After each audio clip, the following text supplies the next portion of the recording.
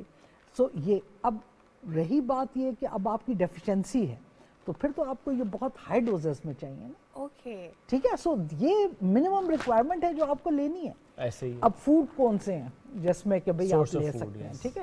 اب وہ بھی ہمارے ملک میں ذرا کم ہی لیے جاتے ہیں. ڈیری پروڈکٹس ہیں اس میں, لیکن بہت زیادہ مقدار میں نہیں ہے وائٹامن ڈی اس میں. کیلشیم ہے. جو مین سورس ہے وہ ہے فیٹی فش, جو ذرا موٹی والی فش ہیں, ٹھیک ہے, سالمن جیسے ہے, ان میں وائٹامن ڈی کی مقدار زیادہ ہے. لیکن وہ کتنے لوگ لیتے ہیں, اور اسپیشلی سالمن وغیرہ فیٹی فش. ڈاکٹر صاحبہ جو ہم وائٹامن ڈی کے سورس کے لیے کھا بھی رہے ہوتے ہیں وہ بھی پورا تو ہماری باڈی کنزیوم نہیں کرتی, پورا ہماری باڈی ابزارب نہیں کرتی, ٹھیک ہے. تو اب رہی بات ملٹی وائٹامنس کی, ان میں اگر 400 انٹرنیشنل یونٹس وائٹامن ڈی ہے, so that fulfills your normal requirements. Daily requirement with normal vitamin D levels. Please remember this. اگر ڈیفیشنسی تو زیادہ آپ کو اس کا بڑھانا پڑے گا. اگر ڈیفیشنسی ہے پھر آپ کو 10,000 انٹرنیشنل یونٹس چاہیے. وہ ڈیپینڈ کرتا ہے کہ آپ کے لیولز کہاں پہ ہیں. پھر آپ کو 10,000 چاہیے, یا آپ کو ویک کے مختلف قسم کے بہت زیادہ پریپریشن, اس میں منتھ کا پلان بھی ہوتا ہے, اس میں 15 ڈیز کا بھی ہوتا ہے, منتھ کا بھی ہے, ویک کا بھی ہے, 15 ڈیز کا بھی ہے. ڈاکٹر صاحب اس میں میں چاہتا ہوں ہم پریگننسی کی بات بھی ضرور کریں کہ کیا ایسا ہے کہ اگر وائٹامن ڈی ڈیفیشنسی ہے خاتون میں تو وہ نہیں کیری کر پائے گی اس بچے کو, یا اس میں ابارشن کے چانسز ہوتے ہیں؟ دیکھیں بات یہ ہے کہ vitamin D deficiency is usually associated with other deficiencies as well. ٹھیک ہے. لیکن اسپیسیفکلی وائٹامن ڈی ڈیفیشنسی ہماری قوم میں زیادہ ہے, ٹھیک ہے.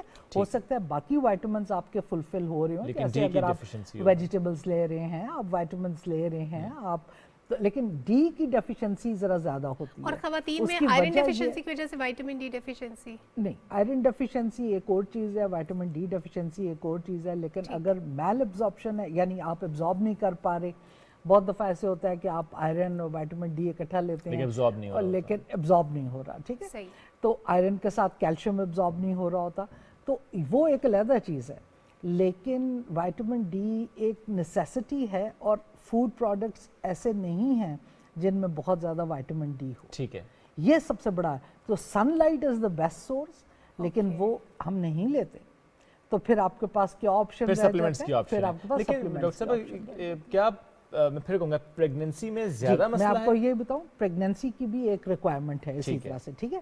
جن کے بالکل نارمل وائٹامن ڈی لیولز ہیں ان کی بھی ریکوائرمنٹ تقریباً 600 سے 800 انٹرنیشنل یونٹس ڈیلی ہے, ٹھیک ہے. یہ یعنی یہ ود نارمل وائٹامن ڈی. اور اگر وائٹامن ڈی لیولز کم ہیں تو پھر آپ کی, اب اس میں ظاہر ہے کسی بھی چیز کی ڈیفیشنسی سے بچے کی گروتھ افیکٹ ہو سکتی ہے, مسکیریجز کے چانسز ہو سکتے ہیں, آلدو ان کا کوئی ابھی تک ایسا ڈائریکٹ ریلیشن شپ نہیں ہے ود وائٹامن ڈی ڈیفیشنسی, لیکن later on your child can سفر, ٹھیک ہے, بیکاز آپ کے لیولز کم تھے, یور چائلڈ کین سفر. تو پھر ایز اے گائنیکالوجسٹ آپ لوگ اس کو مانیٹر کر رہے ہوتے ہیں؟ جی, ہم مانیٹر تو بہت زیادہ نہیں, میں نے آپ کو بتایا ہماری ریسٹرکشن جو ہے وہ وائٹامن ڈی لیول کی کاسٹ ہے, جو اس کا ٹیسٹ ہے, ٹھیک ہے. لیکن ہم ظاہر ہے باقی چیزوں سے مانیٹر کر رہے ہوتے ہیں, اور ہم جن کو ریکوائرڈ ہوتا ہے ان کو ہم دیتے ہیں لاسٹ میں, ٹھیک ہے. تو اس لیے, اور جو ملٹی وائٹامنس دیے جاتے ہیں جیسے آپ نے بات کی, اس میں بھی ایک نارمل ریکوائرمنٹ ہوتی ہے, لیکن جن میں ہمیں لگ رہا ہوتا ہے, بہت سے لوگوں کے ہم ٹیسٹ کرا لیتے ہیں جو افورڈ کر سکتے ہیں. جیسے میں نے بتایا انویریبلی ہمارے پاس جو ٹیسٹ آتے ہیں نا, میں نے کسی کا نہیں دیکھا کہ اس کے لیول 30. تو اس کا مطلب سمٹم کوئی آئے گا اور آپ ٹیسٹ کرائیں گے تو وہ تو کم آئے گا, لیکن اس میں وٹامن ڈی کی جو ڈیفیشنسی ہے اس کو اسی طرح سے دیکھا جاتا ہے سمٹمس کے تھرو, اور جنرلی ہماری پاپولیشن میں جو کہ ڈیفیشنسی ہے تو اس لیے پھر وہ گائیڈ کیا جاتا ہے. اچھا, سپلیمنٹس بھی ہیں, سورس آف فوڈس بھی ہیں, سیلمن کا انہوں نے ذکر کیا, یعنی فیٹی فش, اور زیادہ سن لائٹ تو ہے وہ بھی آپ کو صبح کے وقت کی اور پھر شام کے وقت, یہ نہیں کہ آپ نے دوپہر میں باہر جا کے بیٹھ جانا ہے. ڈاکٹر صاحب بہت شکریہ. ساتھ جی پلیز. ایک اور بڑی امپورٹنٹ بات یہ ہے کہ وائٹامن ڈی ڈیفیشنسی کو بہت سی ڈیزیزز کے ساتھ اب ریلیٹ کیا جا رہا ہے, ٹھیک ہے. مثلاً کووڈ, ٹھیک ہے, کووڈ میں آپ کو پتہ ہے بہت تحقیق ہوئی, بہت کچھ ہوا, اینڈ اٹ واز فاؤنڈ کہ جن لوگوں میں وائٹامن ڈی کم ہے, ٹھیک ہے, ان لوگوں نے کووڈ کے ساتھ